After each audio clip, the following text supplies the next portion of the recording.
weliga ilig ma laga saaray misane ma ka cabatay xanuun joogto ah?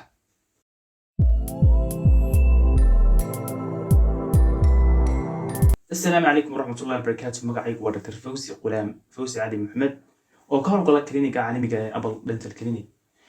maanta waxaan idin siin doonaa talooyin ku saabsan isla marka laga saaro iliga maxaa sameyn lahayd. kow ha luqluqan muddo ku dhow 6 saacadood oo xiriir ah. waayo dad luqluqatid xinjirtii meeshii isku soo xirisay ayaad ka saaraysaa kadib inuu helin fiican qaato ama bogsado iligii ayaa sabab noqon karta. qodobka labaad ka ilaali farta iyo carabka meeshii laga saaray iliga ama sokodkii.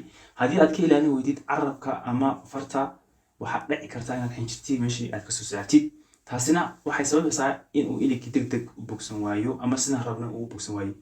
qodobka saddexaad waa inaad isticmaashaa anti-pain ama xanuun baabi'iye sida Panadol. soo kale dawadan xaggan idinka muuqata diclofenac sodium.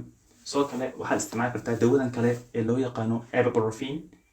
soo kale waxaad isticmaali kartaa dawadan kale ee loo yaqaano ama dadku ay isticmaalaan laakiin haweenka uur kale kaliya ama hooyada uur kale waxay isticmaali kartaa paracetamol. soo kale marka ilig laga saaro waa inaad iska ilaalisid in aad qaniintid faruurta ama daanka, waayo faruurta ama daanku way suuxsan yihiin waqti xaadirkan laga saaro iliga. kadib ma dareemaysid haddii aad qaniintid, laakiin dhaawacaas wuxuu ku soo bixi doonaa after anesthesia markay ka baxdo suuxintu. marka ka fogow inaad qaniintid carabkaagii ama dabintaada ama faruurtaada. qodobka xiga waa in aad ku dadaashid nadaafadda afka guud ahaan, laakiin waa inaad ka fogaatid meeshii laga saaray. uma dhaweysid cadayga. haddaad u dhaweysid heelinkii ama inuu bogsado waqtigii dib ayuu dhacay, markaa ka ilaali inaad cadaydid meeshii laga saaray. qodobka lixaad isticmaal mouthwash ama luqluqasho, waayo maadaama cadayinta qaybta laga saaray iliga waa inaad isticmaashid dawada lagu luqluqto. qodobka toddobaad waa in aad isticmaashid biyo qabow ama ice cream, kana fogaatid hot tea kale ama shaah kulul, waayo haddaad isticmaashid waxyaalo kulul helinkii meeshii dib ayuu dhacayaa, waxaana dib u ridayaa.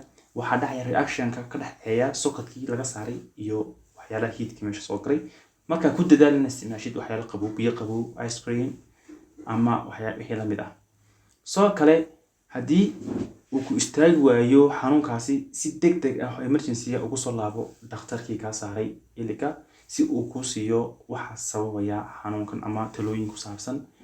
intaan ku kulmi doono muuqaalka xiga oo aniga oo ah Dr. Fawzi Qulaam oo idinka digi doona. Assalaamu calaykum warahmatullahi ta'ala wabarakaatuh.